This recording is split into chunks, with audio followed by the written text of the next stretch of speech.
The Prime Minister has set a date to send 15 million voters back to the polls next year to decide whether same-sex marriage should be legal. But the fate of the February plebiscite rests in Labor's hands, and Bill Shorten is giving no indication he'll let it happen. The two leaders have found common ground on another front, cutting $6 billion in spending from the budget. Here's political editor Chris Uhlmann.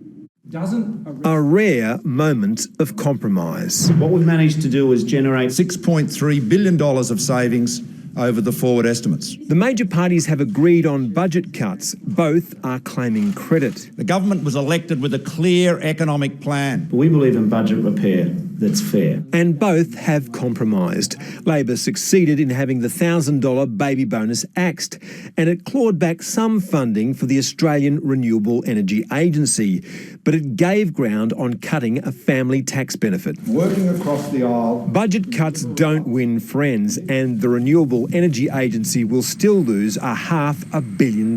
They're like the surgeon who claims a great success after the operation, but the only problem is that the patients died. Another smart aleck. But it's business as usual on same-sex marriage. It's all the game of politics.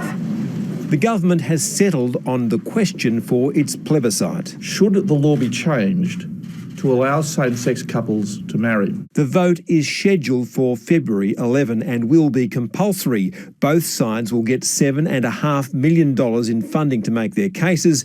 It will be won by a simple majority, and if the answer is yes, a swift parliamentary vote is promised. And we should be debating... The bill for the vote will be introduced this week, but the chances of it passing look slim. The opposition wants a parliamentary vote. Because it is the least harmful and divisive way to achieve marriage equality. And the government wants to turn the heat on the opposition leader. There will be a plebiscite on the 11th of February unless Bill Shorten decides to block it. The Prime Minister desperately needed a win, and he had one today on budget repair. What his colleagues are watching for now is whether he has the skill to make the marriage debate Labor's problem. Chris Uhlmann, ABC News, Canberra.